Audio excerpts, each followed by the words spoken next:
the fundamentals first before you think of how you can apply to different situations.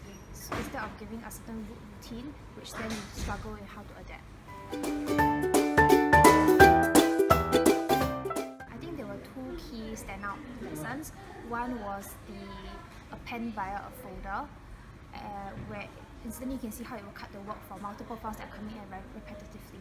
Then the other wow moment for me was getting data from report form into a tabular form, because people always give you data in different formats, and I foresee this is a very real sort of learning lesson that can be applied in multiple real life situations.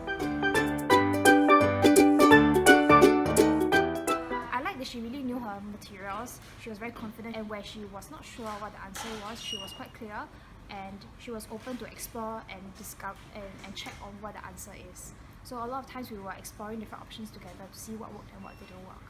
So it was very hands-on. I again, as I'm repeating, I really like the conceptual approach, which is quite a rare approach I see in most training classes. Yeah. I think it's suitable for people who deal with a lot of data coming in routinely and frequently, and people who don't get it in the right format. If you struggle with data on a routine basis, this is the class for you. Yeah.